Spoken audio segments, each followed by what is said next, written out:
السلام علیکم ورحمۃ اللہ وبرکاتہ۔ میرے پیارے اسٹوڈنٹ، کیسے ہیں آپ تمام حضرات؟ امید کرتا ہوں کہ آپ تمام حضرات خیر و عافیت سے ہوں گے۔ میں منور حسین آپ تمام حضرات کو اپنے ہی YouTube channel Urdu with M H میں خیر مقدم کرتے ہیں، خوش آمدید کرتے ہیں۔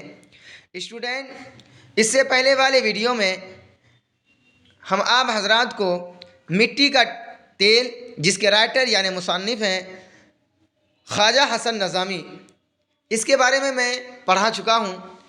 آج جو پڑھانے جا رہا ہوں وہ کہکشاں اردو حصہ دوم چیپٹر نمبر 3 یعنی 3 لے کر حاضر ہوا ہوں۔ اگر آپ نے پہلے کے ویڈیوز میں پہلے کے اسباق نہیں دیکھے ہیں تو آپ ضرور دیکھ لیں، اس کا لنک ڈسکرپشن میں موجود ہے۔ تو چلیے اسٹوڈنٹ، آج ہم اپنا سبق شروع کرتے ہیں۔ آج کے سبق میں ہم لوگ پڑھیں گے بعض پرانے لفظوں کی نئی تحقیق، جس کے مصنف یعنی رائٹر ہیں، لکھنے والے ہیں سید سلیمان ندوی۔ تو چلیے سب سے پہلے مصنف کے بارے میں ہم جانتے ہیں۔ مصنف سید سلیمان ندوی بعض پرانے لفظوں کی نئی تحقیق، پیدائش صوبہ بہار کے ایک مردم خیز بستی دسنا میں، جو ضلع نالندہ میں واقع ہے، جو کہ اب موجودہ نالندہ میں واقع ہے، وہاں 22 نومبر 1884 میں پیدا ہوئے۔ وفات 23 نومبر 1953 کراچی میں ہوئی۔ تو اسٹوڈنٹ، چلیے آج کے اس کلاس کو شروع کرتے ہیں۔ سب سے پہلے ہم پڑھتے ہیں مختصر ترین سوالات۔ کہہ رہے ہیں کہ بھوک توڑنے، سوال نمبر 1 میں ہے کہ بھوک توڑنے کی اصطلاح کیا ہے؟ تو جواب ہے، اصطلاح کہتے ہیں وہ لفظ جس کے کوئی خاص معنی کسی علم یا فن وغیرہ کے ماہرین نے یا کسی جماعت نے مقرر کر لیے ہوں، اسے کیا کہیں گے؟ اصطلاح کہیں گے۔ تو یہاں جو لفظ بھوک توڑنے کے اصطلاح میں استعمال کیا گیا ہے وہ ہے ناشتہ۔ یعنی بھوک کس سے توڑا جاتا ہے؟ اگر آپ کو شدت کی بھوک لگی ہے تو آپ ناشتہ کے ذریعے سے بھوک کو توڑتے ہیں، یعنی اپنی بھوک کو مٹاتے ہیں ناشتہ کر کے۔ سوال نمبر 2 میں پوچھا گیا ہے، سید سلیمان ندوی کتنی زبانوں کے ماہر تھے؟ یعنی وہ کتنے زبان جانتے تھے؟ تو اس کا جواب ہے کہ سید سلیمان ندوی اردو، فارسی، عربی اور انگریزی زبان یعنی 4 زبانوں کے ماہر تھے۔ ماہر کہتے ہیں جانکار کو، جاننے والے کو۔ اسٹوڈنٹ، آگے سوال نمبر 3 میں پوچھا گیا ہے کہ عربی میں ناشتہ کو کیا کہتے ہیں؟ تو جواب ہے، عربی میں ناشتہ کو فطور کہتے ہیں۔ اسی سے کیا ہے؟ افطار ہے، جو ہم لوگ رمضان میں مغرب کے وقت اذان ہونے کے بعد مغرب کی ہم لوگ جو کرتے ہیں، اسی سے کیا ہے؟ افطار ہے، یعنی فطور سے افطار ہے۔ اسٹوڈنٹ، سوال نمبر 4 میں پوچھا گیا ہے، فطور کے معنی بتائیے۔ فطور کے معنی جواب ہے توڑنے کے ہیں، یعنی جس طریقے سے ہم ناشتہ کر کے توڑتے ہیں اس کا معنی ہی کیا ہے؟ توڑنا ہے۔ جس طریقے سے ہم لوگ رمضان میں روزہ افطار کرتے ہیں، اسی سے کیا ہے؟ فطور ہے، یعنی ہم لوگ رمضان کے مہینے میں افطار کرتے ہیں، یعنی ناشتہ کرتے ہیں۔ اسٹوڈنٹ، آگے چلتے ہیں۔ سوال نمبر 5 میں پوچھا گیا ہے، لفظ نہار کن 2 زبانوں میں استعمال ہوتا ہے؟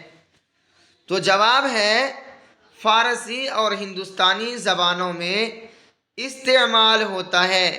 یعنی لفظ نہار بولیں گے تو یہ کن 2 زبانوں میں ہوگا؟ یہ فارسی زبانوں میں اور کیا ہے؟ ایک ہندوستانی زبانوں میں۔ جیسے ہم لوگ بولتے ہیں نہار منہ، یعنی بن کھائے پیے جو ہم بولتے ہیں اسی کو کیا بولتے ہیں؟ نہار منہ، یعنی بن کھائے ہوئے کو نہار بولتے ہیں۔ یہ کون لفظ میں زبانوں میں استعمال ہوتا ہے؟ وہ آپ کا ہوتا ہے فارسی اور ہندوستانی زبانوں میں عام طور سے استعمال ہوتا ہے۔ چلیے اسٹوڈنٹ آگے چلتے ہیں. سوال نمبر 6 میں پوچھا گیا ہے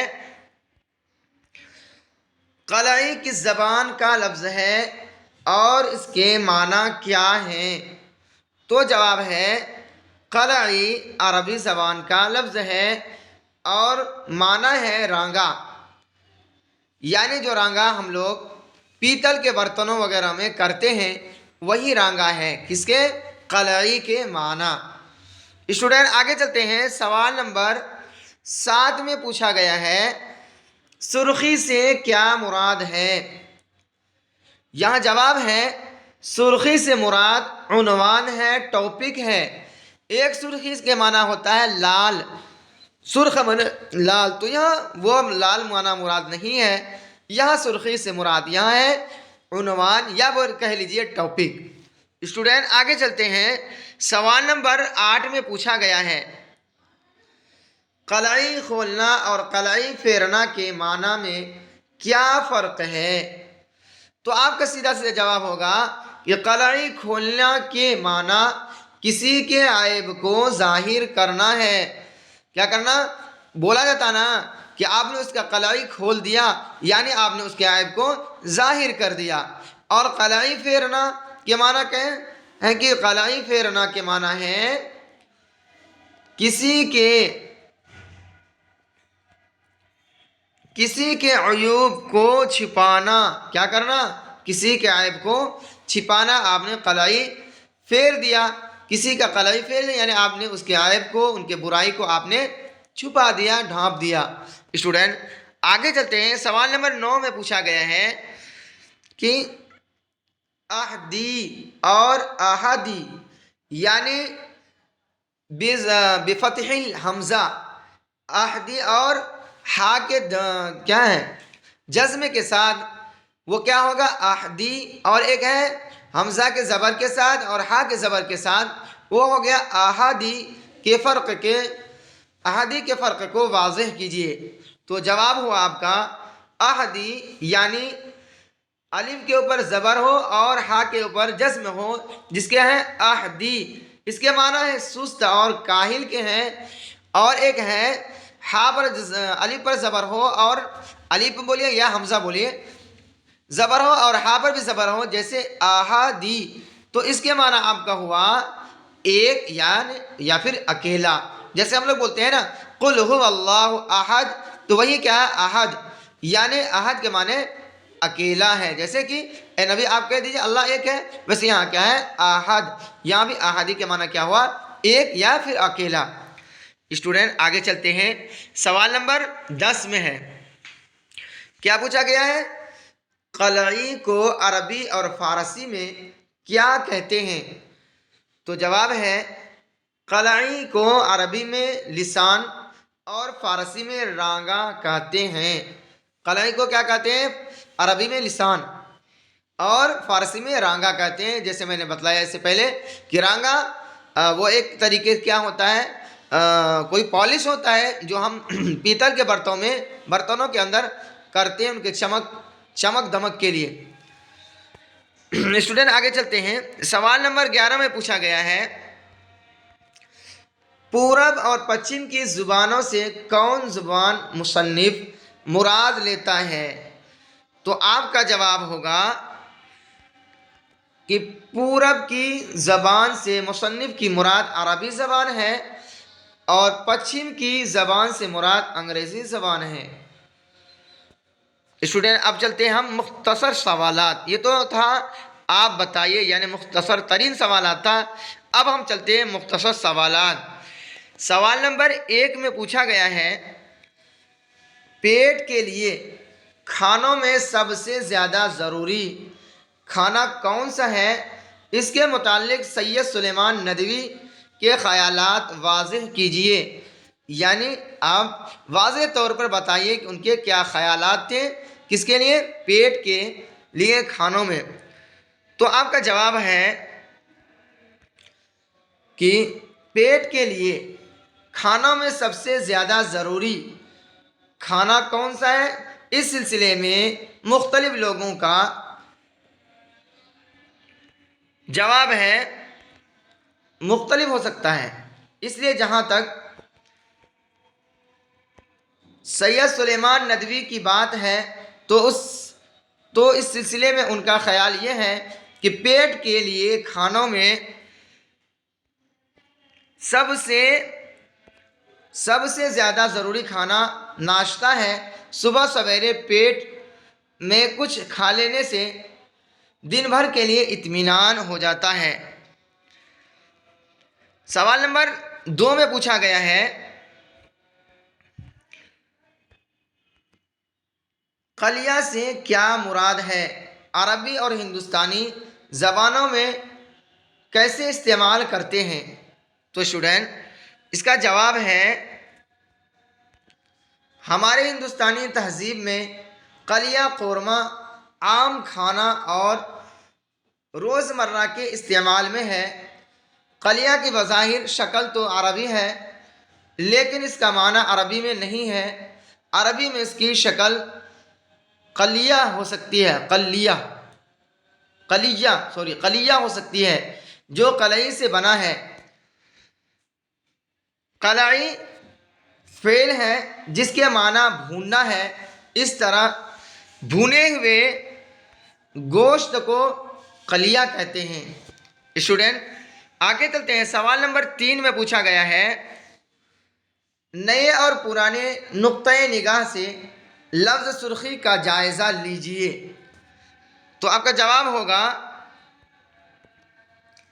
سرخی لفظ سرخ کا صفت ہے اور سرخ کے معنی لال رنگ ہوتا ہے۔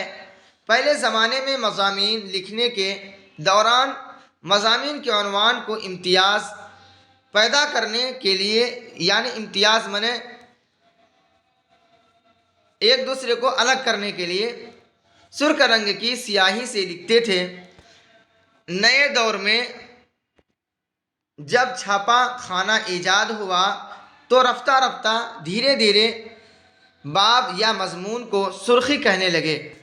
اسٹوڈنٹ سوال نمبر 4 میں پوچھا گیا ہے، بعض پرانے لفظوں کی نئی تحقیق سید سلیمان ندوی کی کس کتاب سے ماخوذ ہے؟ یعنی کس کتاب سے لکھا گیا ہے، لیا گیا ہے، اخذ کیا گیا ہے؟ تو جواب ہوگا کہ نقوش سلیمانی سے ماخوذ ہے، یعنی نقوش سلیمانی سے لیا گیا ہے، اخذ کیا گیا ہے۔ سوال نمبر 5 میں پوچھا گیا ہے، سید سلیمان ندوی کے استاد گرامی کا نام بتائیے۔ تو جواب ہوگا کہ سید سلیمان ندوی کے استاد محترم کا نام محمد شبلی نعمانی ہے۔ اسٹوڈنٹ آگے چلتے ہیں، سوال نمبر 6 میں پوچھا گیا ہے، ہماری زبان میں شوربہ دار گوشت کو کیا کہتے ہیں؟ تو آپ کا جواب ہوگا، ہماری زبان میں شوربہ دار گوشت کو قلیہ کہتے ہیں، جس میں گوشت کے ساتھ کچھ ترکاری بھی ڈالی گئی ہو، بلکہ گوشت کے ساتھ والے اس ترکاری کو قلیہ کہنے لگے ہیں۔ اسٹوڈنٹ آگے چلتے ہیں، سوال نمبر 7 میں پوچھا گیا ہے، سید سلیمان ندوی کی جائے پیدائش، یعنی جس جگہ پیدا ہوا ہو، دسنا بہار کے کس ضلع میں ہے؟ تو آپ کا جواب ہوگا کہ سید سلیمان ندوی کی جائے پیدائش دسنا صوبہ بہار کے نالندہ ضلع میں واقع ہے۔ اسٹوڈنٹ آگے چلتے ہیں، سوال نمبر 8 میں پوچھا گیا ہے، سید سلیمان ندوی کے پڑھنے لکھنے کا خاص میدان کیا تھا؟ تو جواب ہے، سید سلیمان ندوی ایک غیر معمولی ذہن کے مالک، بیشتر علوم کے دروازے ان کے لیے کھلے ہوئے تھے، لیکن ان کے پڑھنے لکھنے کا خاص میدان تاریخ اسلام تھا۔ تو اسٹوڈنٹ آپ کا یہاں تک سبجیکٹو کلاس مکمل ہوا۔ جتنے بھی آپ کو سبجیکٹو کوشچن پڑھایا گیا وہ آپ کو یہاں تک مکمل ہو گیا۔ اسٹوڈنٹ اسی طریقے سے آپ کلاس کے اندر بنے رہیں اور اپنے دوستوں کو اس کلاس سے جڑنے کی تلقین کریں اور ان تک یہ ویڈیو شیئر کریں تاکہ وہ بھی اس ویڈیو سے، اس کلاس سے فائدہ حاصل کریں۔ اسٹوڈنٹ میں آپ حضرات کے لیے بہت ہی محنت و کاوش کے ساتھ یہ کوشچن اکٹھا کیا ہوں تاکہ آنے والے ایگزام میں آپ کو ذرا برابر بھی دشواریوں کا سامنا نہ کرنا پڑے۔ آپ ویڈیو کو بہترین طریقے سے دیکھتے رہیں، پڑھتے رہیں، ادھین کرتے رہیں، کیونکہ آپ کا ایگزام بہت ہی نزدیک ہے۔ آپ کھیلوں میں، دوستوں میں ایسا گھل مل نہ جائیں کہ آپ کا وقت ضائع ہو جائے، اور آنے والے ایگزام جب آپ کا ہونے لگے اور آپ ایگزام ہال میں ہو اور آپ کے ہاتھ میں کوشچن پیپر ہو، اس وقت کہیں آپ کو نہ شرمندہ ہونا پڑے۔ اس وجہ سے آپ ویڈیو کو پڑھتے رہیں، دیکھتے رہیں، انشاءاللہ العزیز 95 پلس ہی نمبر آئے گا۔ اب میں یہیں اپنی کلاس کو بند کرتا ہوں۔